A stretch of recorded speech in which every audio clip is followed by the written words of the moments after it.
Bismillahirrahmanirrahim. Assalamualaikum warahmatullahi wabarakatuh. Semangat pagi, salam sejahtera untuk kita semua. Alhamdulillah, puji syukur kita tetap dapat melakukan pembelajaran dalam mata kuliah Sistem Ekonomi Islam. Semoga kita tetap mendapatkan barokahnya ilmu. Amin, Allahumma amin. Mahasiswa dan mahasiswi yang dirahmati Allah, dalam kesempatan kali ini kita akan membahas kasus sistem ekonomi di berbagai negara. Dalam kasus sistem ekonomi di berbagai negara, kita akan membahas 3 negara. Yang pertama, Malaysia, Amerika, dan yang terakhir adalah Mesir.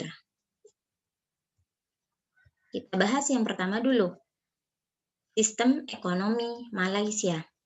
Sejak merdeka dari Britania, pemerintah Malaysia mulai menerapkan perencanaan ekonomi 5 tahunan. Perencanaan ekonomi 5 tahunan ini dimulai dengan rencana 5 tahun Malaya pertama di tahun 1955. Namun, sejak negara Malaysia resmi didirikan, istilah perencanaan mulai diganti dan dinomori mulai dari rencana Malaya Malaysia pertama di tahun 1965. Pada era 1970-an, Malaysia mulai mengadopsi perekonomian 4 negara macan Asia, yakni Taiwan, Korea Selatan, Hong Kong, dan Singapura. Kala itu, Malaysia juga berkomitmen untuk mentransformasi perekonomian mereka dari yang awalnya bergantung pada hasil alam, pertambangan, dan pertanian menjadi perekonomian berbasis manufaktur.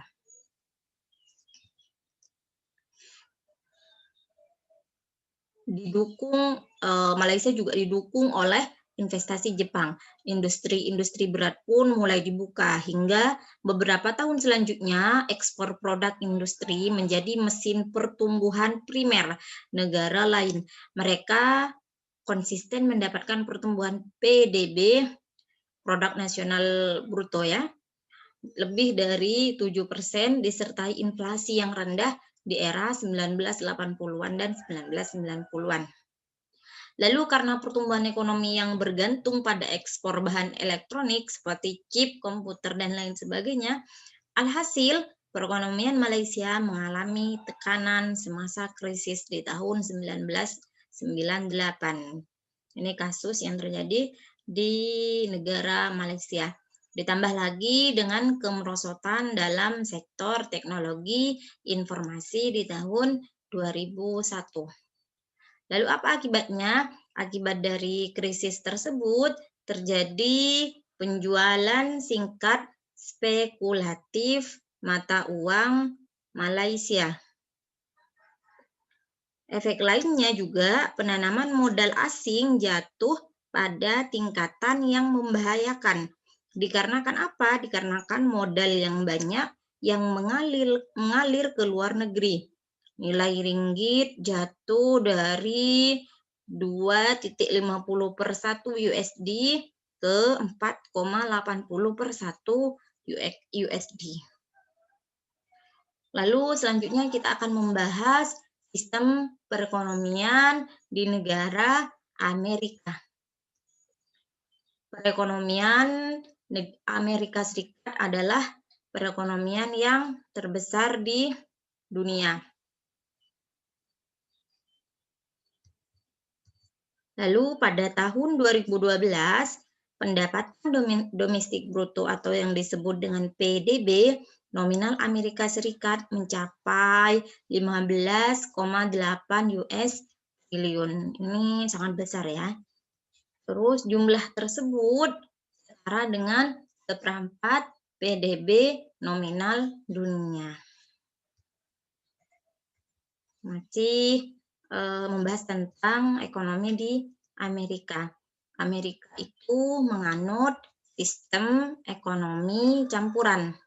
Amerika Serikat sukses mengalami pertumbuhan PDB yang stabil, memiliki tingkat pengangguran yang sedang, dan tingkat penelitian dan penanaman modal yang tinggi. Jadi ini sisi baiknya dari Amerika Serikat yang menganut sistem ekonomi campuran, akhirnya pertumbuhan PDB-nya stabil, penganggurannya sedang, dan tingkat penelitian serta penanaman modalnya pun juga tinggi.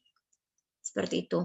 Lalu kebanyakan negara maju yang memiliki SDM yang bagus biasanya kan minim sumber daya alam. Namun ini tidak terjadi di Amerika Serikat yang memiliki sumber daya alam yang sangat kaya, yaitu salah satunya Amerika Serikat merupakan produsen minyak bumi nomor 3 sedunia dan minyak gas terbesar kedua di dunia.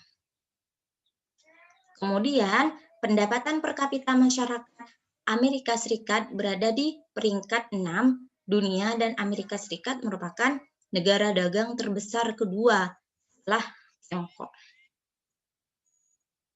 Selanjutnya, kita akan membahas negara Mesir. Bagaimana sistem perekonomian di negara Mesir? Mesir merupakan salah satu negara paling maju di negara Afrika. Lalu adapun sistem ekonomi yang dianut, negara ini masih bergantung pada hasil alam seperti pertanian, ekspor minyak bumi, dan ekspor gas alam.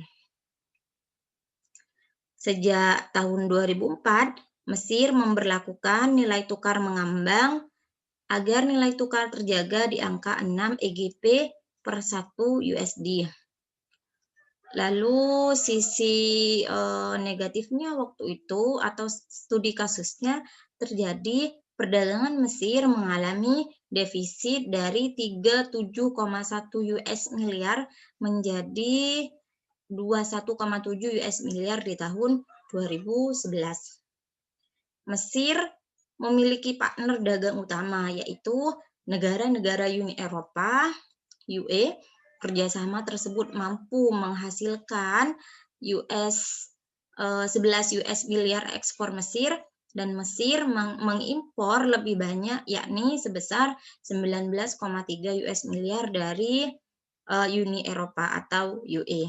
Lalu pasca revolusi di Mesir juga terjadi setelah terjadinya revolusi, otoritas baru di Mesir berupaya meningkatkan partisipasi sektor swasta Mesir dalam proyek-proyek infrastruktur di seluruh Afrika dan mendukung inisiatif pelatihan dan capacity building di benua tersebut.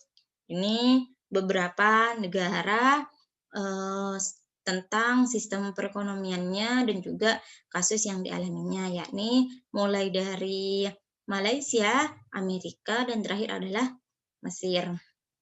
Hanya ini yang bisa saya sampaikan. Kurang dan lebihnya mohon maaf. Syukron katsir. Semoga bermanfaat.